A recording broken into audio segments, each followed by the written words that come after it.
Okay, so we'll just go ahead and get started, and there'll be a few folks who will probably join us through this process.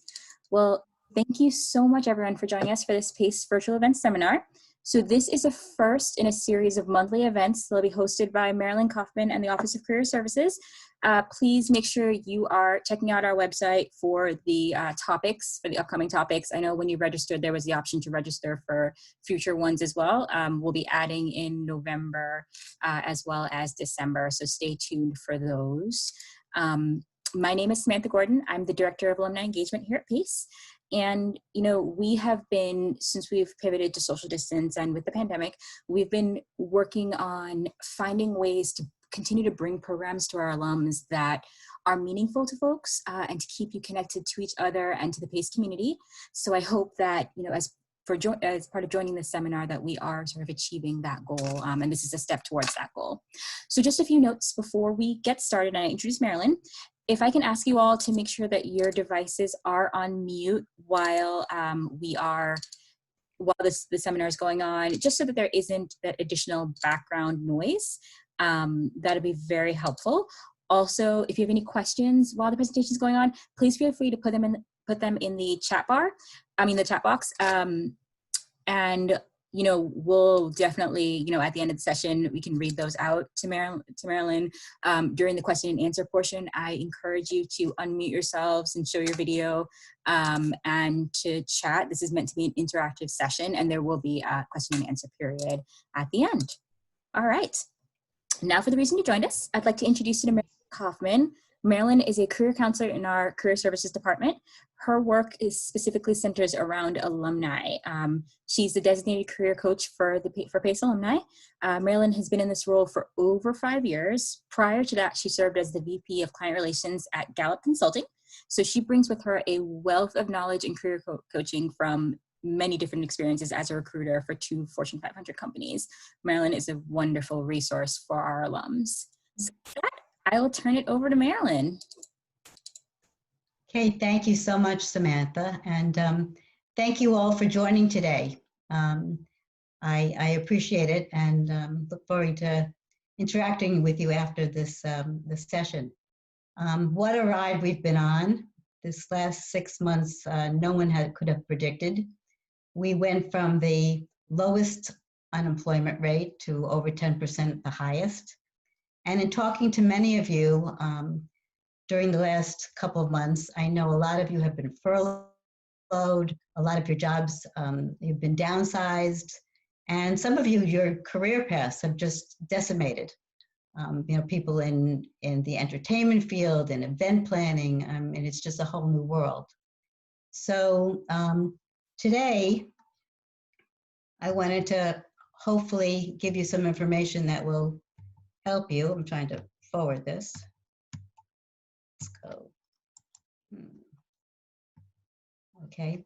So today, I really want to talk to you about, in this crowded space where there's more and more job applicants, it's not, you don't hear the words war for talent amongst employers anymore. And there's many more applications for every job. How can you stand out? And the way you stand out is really by knowing what you stand for.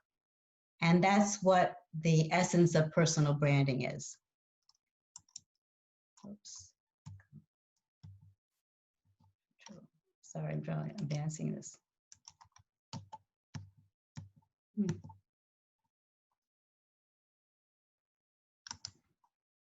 So the agenda today is what is personal branding, the benefits to a personal brand, incorporating your brand into your job search, how to grow, manage your brand, avoiding the gap due to COVID-19, and if you're working now, what actions you can take.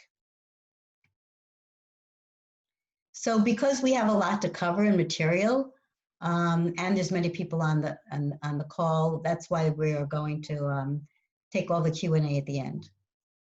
So when you think of branding, I know a lot of you think of companies. I am going to use the chat room for a second. So when I say Nike, what brand comes to mind? You can just put that in the chat room. What do you think of when I say Nike? Anybody? Nope, no, nobody, silent out there. No, okay, so let me just tell you. If you don't want to play, I'm going to just tell you. So Nike, you might think of athleticism, you know, their logo, just do it. Apple is all about, you know, sleekness and technology. Other ones you might think about is Starbucks. You know, obviously their coffee, but if you live in New York City, for me, their brand has been, before COVID, there's a bathroom there. So these companies work really hard to make you know their brands, to protect their brands and constantly keep them in front of you. So the same way is what personal branding is. What is your brand? It's the process by which we market ourselves to others and how other people perceive us. It was coined by Tom Peters. It's a brand new world. You're branded, branded, branded. We're the CEOs of our own company. So I'm just trying to, so it's all about, you know, you're not really working for a company anymore. It's the skills and who you are as a person. So you are your own brand. So the 4 steps to personal branding are: 1, to know your unique value proposition; 2, to define your target or what your career aspiration is; 3 is to share your brand in every form of communication and continuously build, manage, and protect your brand. So the first thing is to know your unique value proposition. Now, what that means is, and this is a good thing to do even if it wasn't COVID, for any time you're in a career transition, you should really stop and take 1 step back to go 2 steps forward. And so the things that you need to know are your skills and accomplishments, your values, and your interests. So when I say skills, I mean both the hard skills, things that you learn, like, well, it's actually teachable skills. So if you know something like Excel or Google Analytics, or anything that you've learned that's maybe particular to your function and what you do, that's a skill. So there's hard skills and there's also soft skills. Soft skills are leadership, being a team player, being able to multitask, adaptability. So these are the skills that you have that you have to offer. The other is your accomplishments, which are so important that I'm going to talk about that in its own slide in a minute. The other 2 things that you need to examine are both your values and interests, because while people don't change, their values change. So there are value inventories that you can take if you go online, but values are things that, you know, that change. For example, I was just working with someone who had been with this company a long time as a regional regional manager, and the next step was district manager. Well, he was thinking about taking that. That's what he was going to do before COVID, but that next step necessitated him traveling a great deal. So his values have changed now. You know, who knows if you can even travel, and if you will, if it's going to be safe. So he's going to pivot and do something different. Another person was she had 2 job offers, which is a nice thing to have. One, she would be at the head of her field. She would be the leader in that company. And the other, she would be in a situation where she would be around experts. So she would have the opportunity to learn from others. And she felt, she was in her late 30s, that she still had plenty to learn. So she valued the ability to learn from others. That was her value. So it's a good thing to stop and think about that. Another value is not your personal value, well, is when you're choosing a company, and hopefully you'll all be able to, in that situation, what are the values of the company that you're going to? You know, if they're, you know, doing something that you don't agree with, even though the job offer might be great, this might be going against your own value system. And the last thing is interests. When people come to me and they're in the midst of a career change, and they really want to change what they're doing now totally, it's always good to look at your interests, because the greatest thing is to be able to change your avocation and monetize it and put it into your vocation. A story that always comes to my mind is about this fellow who was in finances. He really wasn't thrilled about his job, but what he loved was bicycles.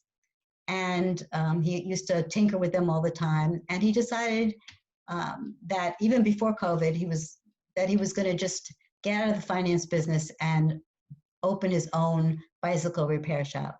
Well, fast forward, since COVID, his business has been booming because bicycles are something that you can't even hardly get anymore because it's become so, so popular. So these are all things that you really should, consider. Take a look at yourself in the looking glass and try to do an assessment, because, folks, this is a sales campaign. If you were going to go somewhere and sell a product or a service, the first thing you would do is see, okay, what's the needs of this, what's the benefits I'm offering, what's the competition out there. You'd have to do that before you just went and advertised yourself and your services to somewhere else. So that's why this self-examination is so important. The next thing is accomplishments.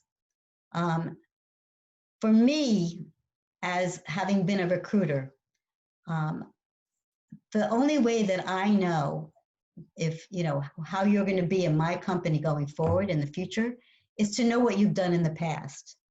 And it's not responsibilities. A lot of people just list in their resume and wherever they're talking a whole, laundry list of responsibilities. And I'm going to tell you a secret. Responsibilities are pretty boring. I don't care what you do in your field, but responsibilities are sort of forgettable. But if you tell me an accomplishment, there's the power of storytelling makes you memorable.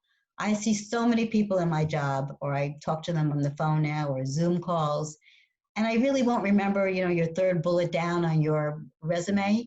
But if you tell me a story, that will tell me something about your brand. A fellow just a few weeks ago was telling me, sort of giving me a very dry account of what he does in event planning for a finance firm. And he was saying it in a very lackluster way.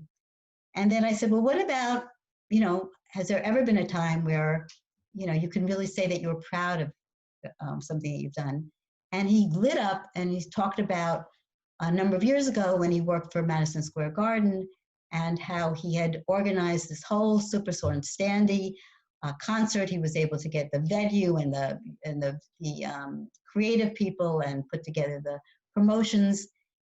I'll always know when I talk to him again, that has staying power. So storytelling is very powerful. So what I do to have people think about their accomplishments, because a lot of you have worked for many years. Some of you I know are coming right out of school. Then there are a lot of you who worked for maybe 20 years. And you have to have these accomplishments on your fingertips. That's what you're going to need to write your resume. It's what you're going to need in an interview situation. So it's good to tap into those. And just because you've done it a while ago doesn't mean that they diminish any. They're still your accomplishments. So what I have people do, and if you could think about this when we're off the call or when you have time, is think of a specific time in your last job or whenever when you can say, I did a good job and I enjoyed it. Now, this doesn't mean the reason I throw in you enjoyed it, because we all want to use, this is motivated skills, right? Motivated things that you've done, accomplishments, because we've all done things that we've done well, but we never want to do again. So these are times that you can say, wow, I really did a good job. Now, don't be hard on yourself. We're not talking about I solved world peace or, climate change or some grandiose, I wrote the Pulitzer Prize. This is just something that you look back on and said, gee, I felt good. I did a good job. And try to brainstorm, think of 6 or 7 of these, or you might want to brainstorm a lot of them and then suss it down to 6 or 7 that you want to have in your repertoire. and look at them and say, is there a pattern? Was I, let's say for somebody who has a lot of ideas, was I contributing new ideas? Or was I the one responsible? Or it might be something where, you know, you were the one who directed the whole program or organized it. So oftentimes there's a pattern to the kind of accomplishments we have. And after you do that with these 6 or 7, take an even harder look and see what were the skills that you were using. Because these skills, like we talked about before, these are transferable skills. These are your commodity when you're going to get another job. So please, I urge you to take the time to do this inventory of yourself and talk in terms of accomplishments. Another thing I might mention is if you're just drawing a blank and with these skills and you're not sure what your brand is, something that I firmly believe in, as Samantha mentioned, I work for Gallup. There's something called the Clifton Strength Finder. It's a short half an hour self-assessment. And it does cost some money. It's $19.99, a little under $20. But when you take this test in a matter of seconds, it comes out with you buy the top 5 of this talent inventory, and it gives you paragraphs that describe yourself. And it's a very valid, reliable thing. And therefore, you're going to be able to see some of these words that you're too close to. It's kind of the key to unlock talents that you just don't even view as your own brand talents because you're so close to them. So it's just something else that you can try. So once you determine who you are, like what you have to offer, the next thing is, what are your job targets? And a target is an industry or a company size, a function, like what are you doing in that industry, and a geographic area. And the reason that that you want to be this specific is when you're doing your job search, which is a whole other lecture that I can, a talk we can have, is you want to have a list that falls out of this. Because just going online and looking for jobs that way, which many people do, is a very passive way to look for a job. When you're there, especially in this crowded job market, only 10% of people get jobs that way anyway, and I contend it's even less in this job market. So if you have a list of companies in front of you that are your job target, then you know who you have to network into. And networking is certainly the most efficient and effective way to get a job. But you need to have a job target in order to know who you're delivering your talk to, your brand. So it's very important that you know that. And you might think outside the box, because what is the new normal?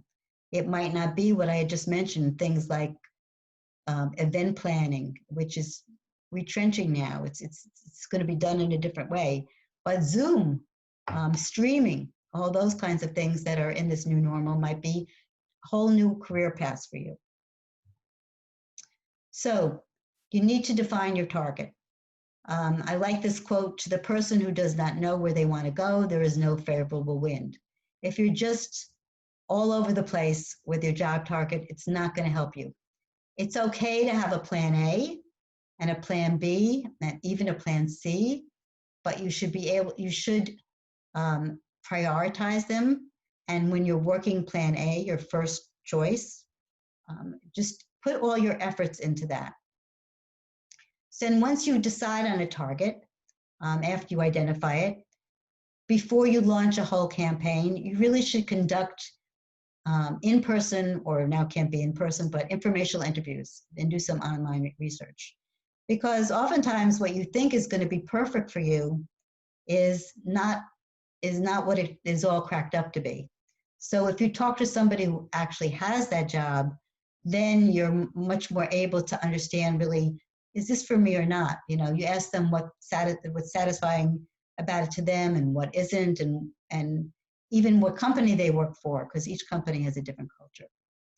And once you do that and you're ready to, okay, I'm going to do an all out job campaign on this target, whatever it is, you're going to research the keywords or skills for that target, because that's going to help you in writing your resume and being much more focused. You have to be focused. It's not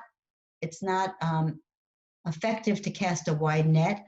A lot of people with their resume say, okay, I don't want to limit myself, because someone, if I limit myself, somebody might not see me as viable, and I'll take anything. Or you have an I take anything approach. So each resume has certain keywords to it. So you need to define your target. Okay, I hope you're with me. So now that you know who you are, okay, you know your brand, and you know who you are directing it to, you know what kind of company you're directing it to, then it's time to formulate your job search pitch. So your job search pitch is how you communicate your brand. It's not enough for you just to know it, but remember we talked about the companies that had strong brands, they were able to communicate it, sometimes just with a swish, such as a little logo. So a conventional elevator pitch would be, I'm a graduate of Pace University in business administration. Currently, I am XYZ company as a business analyst. Essentially, that kind of a pitch is the norm, but really it's just reciting your resume. And, most people, especially if you're in an interview itself, people have your resume. So you want to show that, a little more confidence and know what you're contributing. So a branded elevator pitch conveys your value to the employer. So here's the difference. Throughout my career, I've turned data into actionable insights that drove substantial new revenue. So I hope you see that there's a difference in conventional versus the branded, because the branded shows that you have confidence and it shows that you know what you stand for and how you can make a contribution. Okay. Where else can you, use your branding? Well, you can use it on the summary or profile of your resume. As a recruiter, as a past recruiter, I'm a big believer in this, because this summary section or profile of your resume is really the written form of your pitch. Because without it, you're typecast by your last job.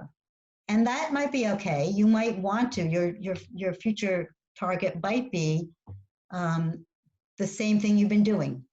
So that, in that case, it wouldn't hurt you that much not to have a profile, but still, this is a much better way to do it, to put something on top that defines you. So it can be, these are just different choices. It can be just a little couple of sentences about yourself, like the summary up here, energetic detail marketing student. It can be words. It can be something that covers, this person wanted to cover that they're accountant, a CPA, and a tax accountant. So here they are a little broader, and a little bit about their soft skills underneath. So you see, this is, just ways to do it. Other ways, which I'll get into further if you join me for my resume talk next, I think it's September 8th. We'll talk about this in a little more depth. You might want to put accomplishments. If you've had a lot of accomplishments, instead of people looking through your resume, you might want to put this right on top. Accomplishments, achievements, anything that you can quantify is terrific. And even if known for, which is your brand, maybe I'm known for, you can't say I, but known for X, Y, and Z. So this is a great way. And why do it? Because it's a great way to use keywords, and keywords are really important, and you want to keep it specific. So, and it's a way to highlight your strengths and top qualities for the job. Because as you probably heard, or maybe not, your resume is only looked at for 7 to 10 seconds. So while you might have all these wonderful accomplishments within the jobs that you've done, I might miss it if I'm just scanning it very quickly. So you want to make sure that it's on top here, like this. Okay. Where else can you use it? Well, you can use it in your LinkedIn profile. You can put your brand, you can brand yourself in your LinkedIn profile. Here, unlike a resume, unfortunately, you can't have one version for finance, like financial analyst, and one version for accountant. You have to kind of put your stake in the ground, but it's okay. You can put a lot of different things that cover a lot of different things in a LinkedIn. And just to point out, if you don't know too much about LinkedIn, the line below your name is your headline, and that is the most important real estate on your whole LinkedIn profile. So do not let it just default. If you don't put something in, it's going to default to the job you have now. And that's not as strong because they'll be able to see that anyway on your LinkedIn profile. You want to put in these keywords because that's how you improve your search engine optimization. People search on these keywords, and that's what employers use. And there's also a section that you should really not ignore, and that's your summary section.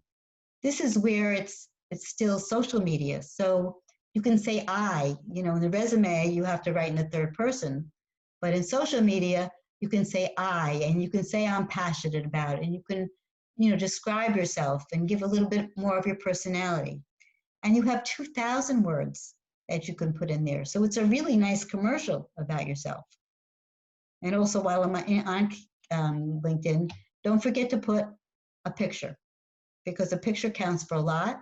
And without it, it's like addressing mail to a dear occupant. People are not going to look at it.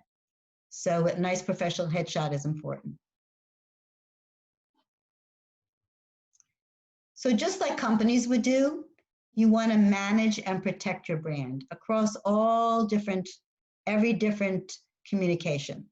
So your resume, your LinkedIn profile, your elevator speech, your interviewing, networking, everything should be the same brand. You're putting out the same brand across all these. And that's why it's important to establish that in the beginning. So if you're like before known for somebody who gives, is somebody who can bring great ideas, great innovative ideas to the table, make sure that that is stated in all these different ways of communicating with people, especially, all of them are important. And then you want to manage your digital message. So a good thing to do at any point is, as soon as you can, is to Google yourself and make sure there's nothing on Google that you don't want, to be there. If so, you have to manage that and maybe put other things that are, more highlighted that can move ahead. So Google yourself, see what is already being said about you.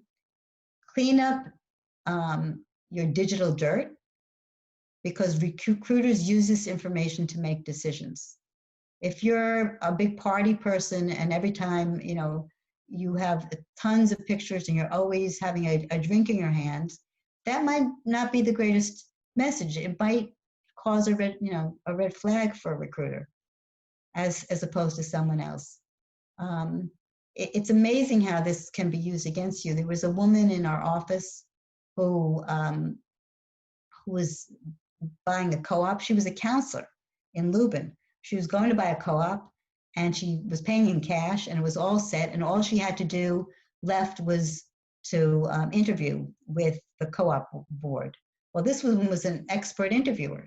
So the next morning I said, to her, so how did it go? You excited about your apartment? And she said, they turned me down. And I was taken aback and I said, how could that happen? Well, the people there looked at her LinkedIn profile and they saw that she had college-age a son, and they looked him up and saw that he was in a fraternity, and they extrapolated from that he might be bringing these wild kids into their very conservative building, and she was turned down. So it was just crazy how people do look at that. So try to manage that and be aware of it as much as you can, particularly if you're in a job search. So evolving your brand. You don't want your brand to be a stagnant thing. You want to keep it the same, but you want to enhance it. So you want to add skills that employers need, but maybe you don't currently have. So hard skills, these are specific teachable abilities that can be defined and measured.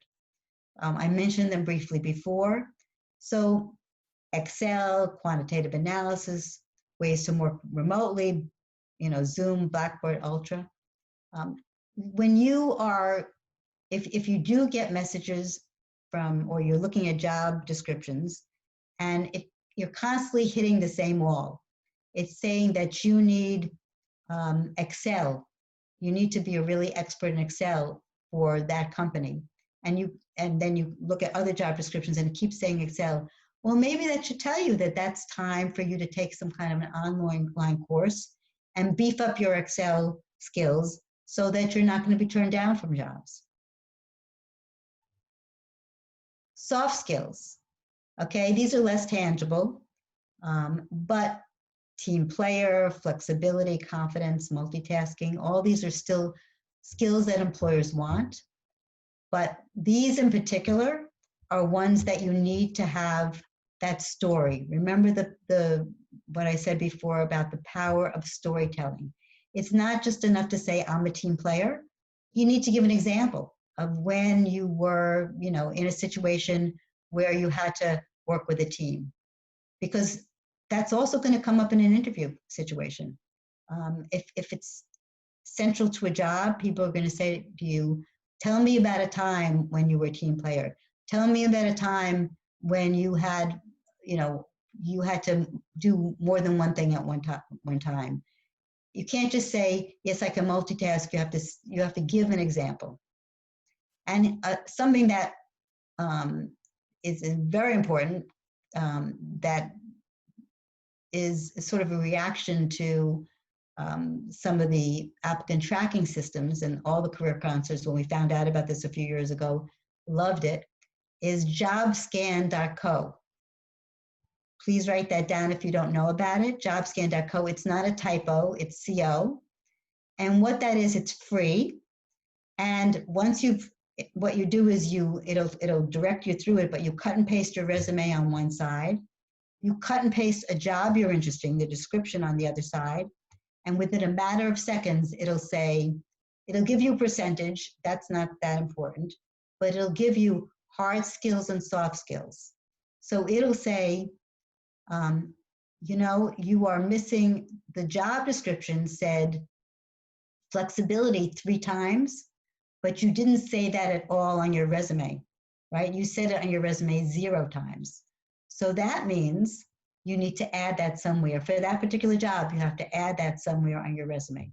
So it's letting you look behind the curtain as to what a recruiter, people who are screening your resume, or the applicant tracking system is looking at. So, and it also gives you other examples of jobs that you might be interested. It'll say, John, because you were interested in this job, you might also want to look at others. So jobscan.co is a terrific thing to add to your knowledge.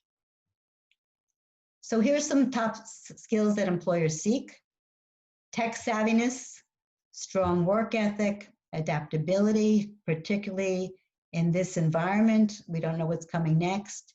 Creativity and ingenuity, flexibility, and taking initiative.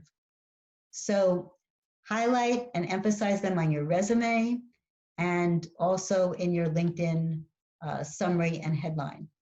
And you can also bold them on your resume. If you don't, in addition to doing your profile section, you can, if you think it's important for that particular target, you can make it in bold on your resume. You can't underline, because if it's looking at, a computer's looking at it, it won't read what's above an underline, but you certainly can bold it. So if you're working now, if you're not working now, we have time. Employers are going to say, how did you spend this time, in this gap, especially if you're not working during the gap. So try to look, seem productive, or use this time productively. Especially if you've run out of Netflix and Amazon things, which I have. Obtain online certifications. How about a local real estate license, insurance certifications, Microsoft certifications? Excel, PowerPoint, Bloomberg Market Concepts, Project Management Certification, Google Analytics, any of the things that you feel, like we talked about before, that you might be lacking, that you can use this time to beef up those skills. Because even if you have a gap in your resume, employers will look at this favorably if you've used this time to your benefit productively.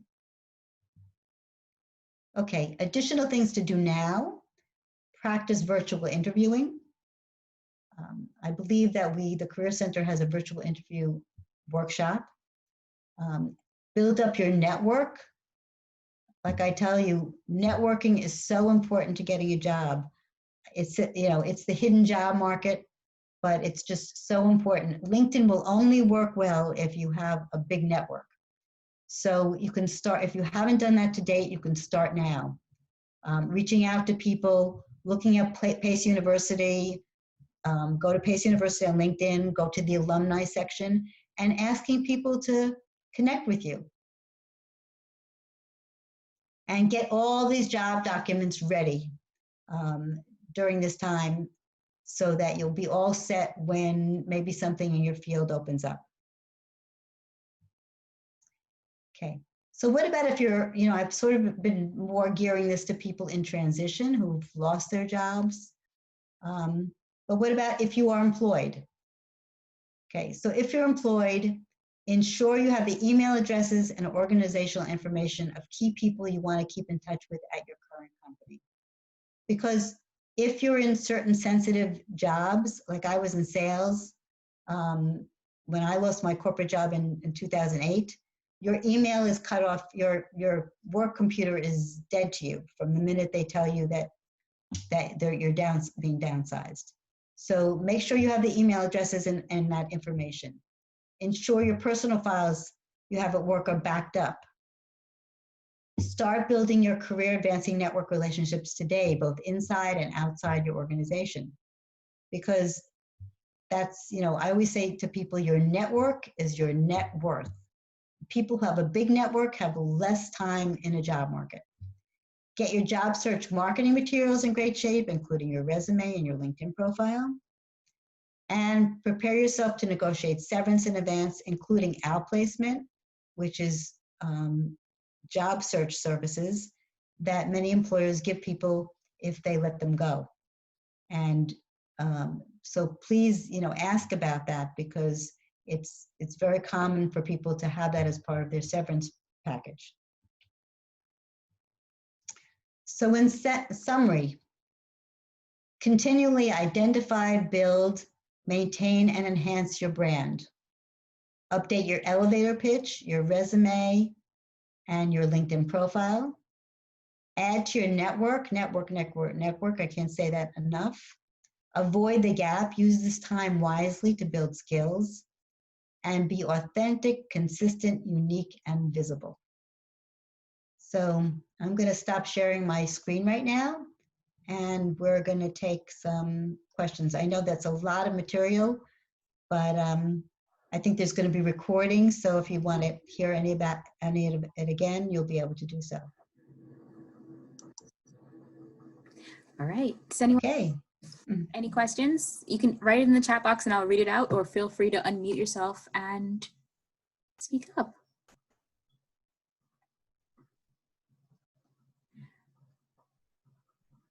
Come on, people. I'm sure you have to have some questions. Either I did such a thorough job here, or else I've confused the heck out of you. And you're just stunned. Marilyn, Samantha, how are you? Good, how are you? James? Yeah. Yes, thank you. Are you finding during this time opportunities are starting to open up a bit more? Yeah, in certain fields. We do a great job in the Career Center. There are jobs posted all the time on Handshake. That's the good news that we have this Handshake. The unfortunate bad news side of it for people who are experienced is that it's usually, 1 to 3 years out. Right. But that doesn't mean, you know, sometimes we can give you the name of, you know, whoever posted it. So it's not totally a dead end. But yeah, I think, you know, certain fields, you know, people are still hiring. You know, people are still hiring. I saw You some. can't be selling buggy whips when the car came out, right? So if your field is not there, if your field is retrenching, you can try to pivot into something that's not. Like one of the fellows that clients that I had, he works for a movie theater, and you know, that's been having some trouble. So he's been trying to pivot to something like that, either streaming or I think Walmart bought off all these parking lots. Maybe we'll go back to the retro, my era, where we had drive-in movie theaters. So try to think of what, you know, what might be new. And LinkedIn has oftentimes wonderful articles on that.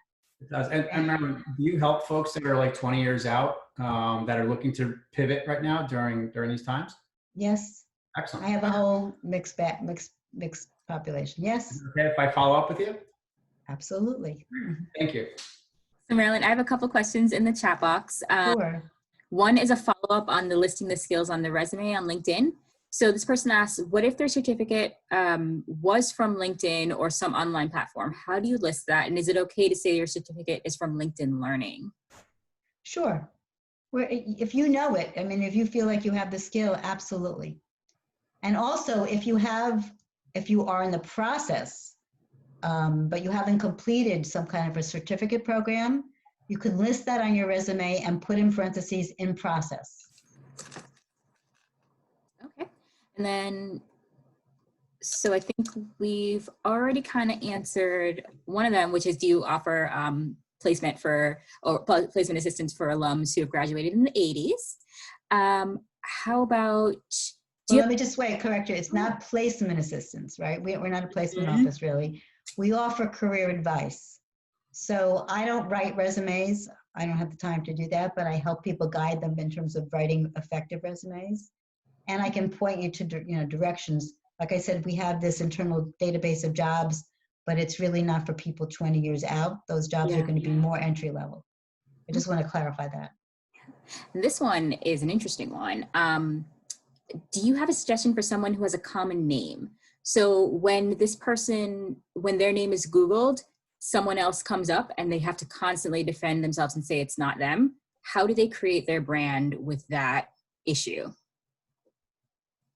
Yeah, that's a very good question. I don't know, maybe you have a technology person in the crowd here. Crystal, do you have any comment about that? I have a colleague on the line. Give me a chance to think about that. I was actually thinking about that too. Nothing comes to mind, but I think we had a comment also from Chanel using a middle initial. I think will definitely help too. So if you do have a middle initial, that would be great. But in the case where you don't have a middle initial, I think it's just about maybe adding, if you have any titles, you can add titles to make sure all your materials are branded. So I have, let's say I don't actually have a middle initial myself. So on my professional sites, I add my master's afterwards. Just kind of curate to make sure that all my social or more personal content is either private or I just very careful about curating what is public. What I post, I also follow the guideline of if you upload something online, internet forever. So I make sure I ask my friends, you know, not to tag me or, you know, ask me first if you want to post something. I personally try not to post anything too personal. So I just kind of curate everything. And then anything that is, whether it's LinkedIn, things like those, then I'll try to find something with my title or adding a middle initial or something along the lines of that. As you're building your brand, part of it is the visuals also, like the visual displays of your LinkedIn background, let's say, or, you know, depending on what industry, those are other things you can kind of bundle together to create this image, kind of like the logo that you have for different companies. You want to do the same for yourself. So I don't know if that answers your question. It's the best. Yeah. Thank you. It's the best you can do is just create more content that's positive and try to distinguish yourself by all the things that you just mentioned. Before I ask any more chat box questions, does anyone want to ask a question on video? Or if there's more in the chat box, if not. Okay, so we've got, I'm about to begin a new job. How can I make myself stand out to show my interest to grow within the company, specifically in a corporate environment? Well, that's, when you put down things like learner, like, quick learner, and show how you've done that before, or maybe you've been in other jobs where you quickly get promoted, and you're loyal to the company, and wherever you go. I mean, I know a lot of people who, wherever they go, they wind up being advanced in the field. They might start, even as an intern, and all of a sudden they, go up the ladder. So it's very much looking at the real proof, as I said before, from a recruiter's eyes, is just to know how you're going to do in the future is to see what you've done in the past. So if you've been in situations where you climb whatever the ladder, if it's a small, tiny little ladder, and you've advanced yourself and you've gained new skills, that's pretty much, aside from saying that in a profile or a LinkedIn, and that's where LinkedIn, where you, about me, you can say, I'm someone who blah, blah, blah, blah, using the I word. That's where I would show that proof right there. Did that help you, I hope? So, and then someone wants to know if you can repeat the Strength Finder site. Which yes. So, it is, charged. PACE doesn't make, I don't make anything out of it, but it's, I'm certified in it. I truly believe in it. It's called the Gallup Strength Center, all one word, Gallup Strength Center, GALLUP, strengths is plural, center.com. And what you're going to do is purchase your top 5, because otherwise, unless you want all 30, there's 34 talent themes, and they rank them for you. It's not benchmarked against anyone else, from 1 to 34. But your top 5 is enough to deal with. There's all kinds of videos and everything that explains it to you. And if you do the insight report, it's called insight report. Any report is good, but that will give you a real specific paragraphs on your strengths. It's great to have, but sometimes you have to also have the specific examples where you used it. You can't, like I said, you can't put out these words, strategic thinker, learner, responsible, without having examples, always examples and stories. Marilyn, quick question. Do you Sure. find that those strengths change or evolve over time? No, because people don't change. They just are who they are. The top 10 could move around. I've taken it twice, even though you're not supposed to. Top 10 can move around. That's still part of who you are. Unfortunately, they don't let you buy the top 10. It's the top 5 or the whole shebang. So, but you will never see any of the top ones, which is, what you have at your fingertips, move to the bottom. It just won't happen. Okay. So, right, thank you. Yeah. Mm-hmm. So this person is saying, I've always heard accomplishments and awards used synonymously. Just to make sure, when telling my accomplishment story, it doesn't have to include an award, right? They want to know if it can be something as simple as, this is how I've added value one day at work. Absolutely. Awards are something, it could include an award, but more than not, it won't include an award. It'll just be a time when you can say, I did that well. Maybe you gave a speech. Maybe you helped someone organize something who was disorganized, and you felt good about it. It's really that feeling of, wow, I did a good job. But remember, if in terms of deciding about a career, you want to use something where you did a good job and you enjoy doing it, if you're going to try to use that as information to what you should do next. But no, don't be hard on yourself, because people, they look like, oh my God, I don't have any accomplishments. I'm 25 years old, I have no accomplishments. But even if it was a very simple thing, something that you did in a summer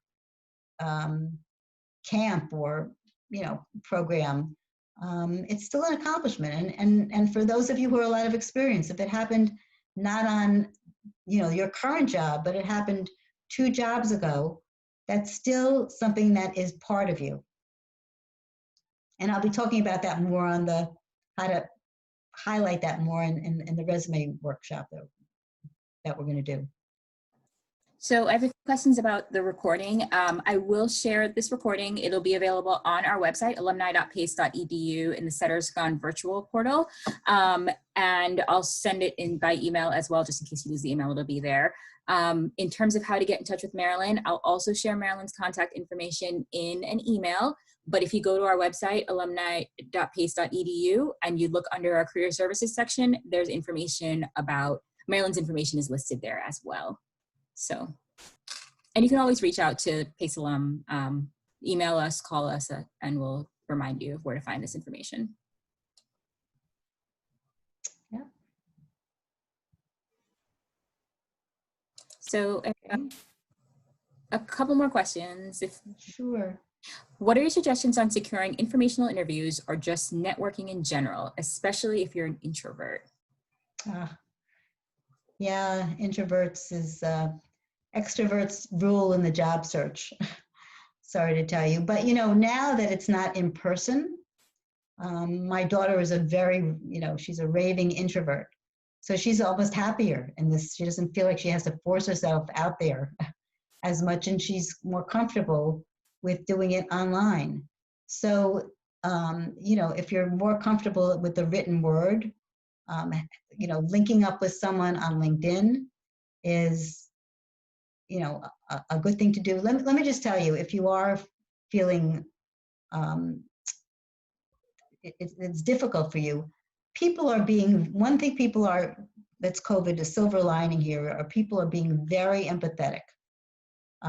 Everyone's sort of in the same boat. They've been in some way, shape, or form been hurt through this.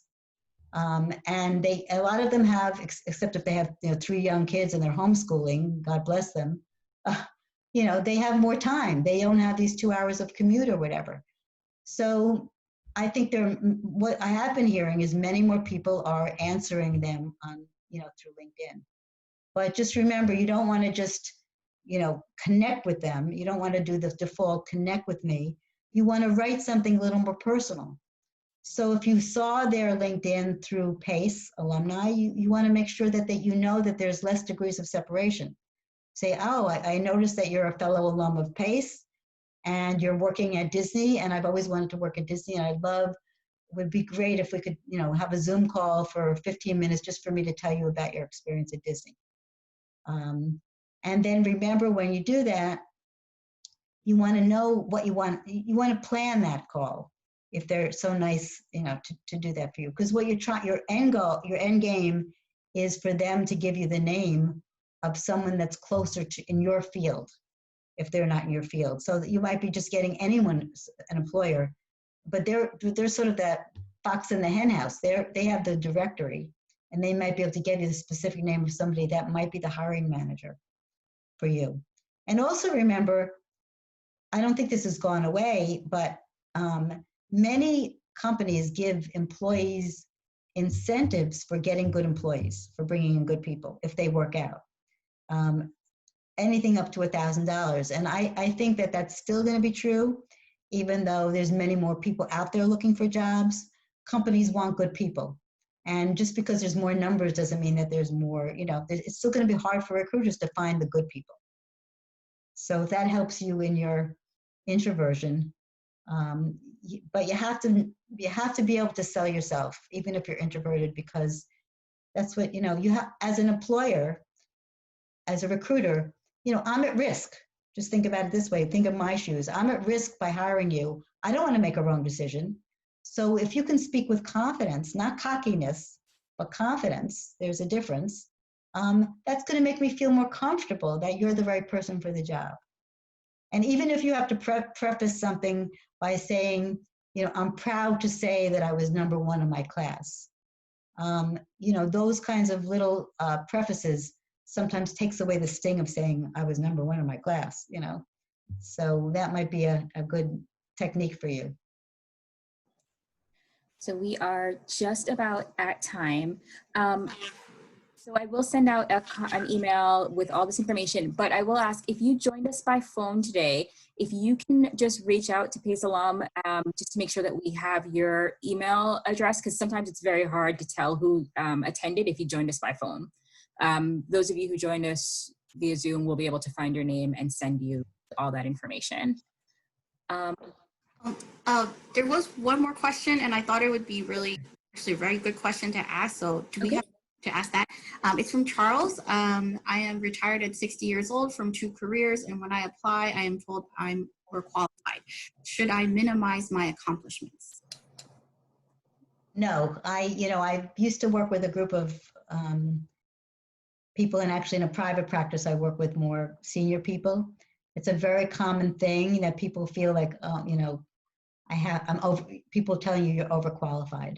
First of all, I always say to people, answer that with, no, I'm more than qualified, not I'm overqualified. And I'd be willing to do this. I think at this stage of my life, I can add so much in terms of my experience, and you're getting more,